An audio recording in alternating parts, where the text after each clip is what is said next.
السلام علیکم dear viewers, کیسے ہیں آپ سب؟ امید یہی کرتے ہیں کہ آپ سبھی ٹھیک ہوں گے اور خیر و عافیت سے ہوں گے۔ آج ہم جس ٹاپک پہ بات کرنے جا رہے ہیں وہ ہے اردو تنقید نگاری۔ تنقید صرف یہ نہیں ہے کہ کسی شخص، جگہ یا چیز کی خامیاں ہی نکالی جائیں، لیکن اس کا تجزیہ کرنا تحقیق کی روشنی میں سب سے اہم گردانا جاتا ہے۔ اگر تنقید نگاری میں تحقیق کا عنصر شامل نہیں ہے تو تنقید بے سود ہوگی، کیونکہ اس میں خامیاں تو نظر آئیں گی لیکن خوبیاں دور دور تک نظر نہیں آئیں گی یا ماند پڑ جائیں گی۔ اس طرح سے ہم کہہ سکتے ہیں کہ تنقید نگاری ایک ایسا فن ہے جس میں تحقیق کی روشنی میں اس کا عبارت یا کسی کے الفاظ یا فقرات کا تجزیہ کیا جاتا ہے اور ہر پہلو سے اس کو انالائز یا تجزیہ کیا جاتا ہے کہ وہ چیز اس پائے کی ہے کہ جس پائے پر پہنچنا اس عبارت کو لازمی ہے یا نہیں ہے، کیونکہ وہ عبارت کوئی بھی ہو سکتی ہے۔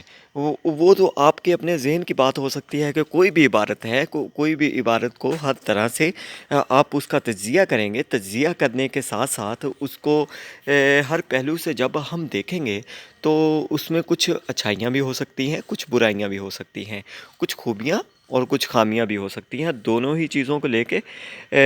اگر ہم ون بائی ون ان کو علیحدہ علیحدہ کر دیں گے تو ہم کہیں گے یہ تنقید اس پہ تنقید کی گئی ہے، کیونکہ تنقید تحقیق کے ساتھ کی گئی ہو تو اس کا فائدہ بھی ہوتا ہے، اگر تنقید تحقیق کے ساتھ نہ کی گئی ہو تو اس کا کوئی فائدہ نہیں ہوگا۔ اردو نثر میں تنقید نگاری کے بڑے نام ہیں: کلیم الدین احمد، جمیل جالبی وغیرہ۔ جس طرح سے شاعری ایک فن ہے یا نثر لکھنا ایک فن ہے تو اسی طرح سے تنقید نگاری بھی ایک بہت بڑا فن ہے، لیکن یہ حقیقت ہے کہ جب کوئی تنقید نگار تنقید کرتا ہے کسی فن پارے پہ یا کسی کتاب پہ تو لکھنے والے کو وہ چیز اکثر کھٹکتی ہے کہ میں نے اتنی ہی محنت سے وہ چیز لکھی ہے یا وہ فن پارہ تخلیق کیا ہے، تو لیکن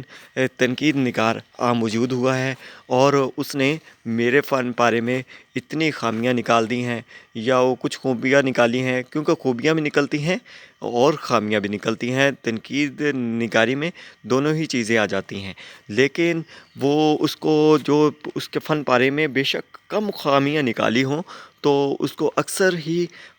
تخلیق کار کو محسوس ہوتا ہے کہ اس نے شاید تنقید نگار نے میری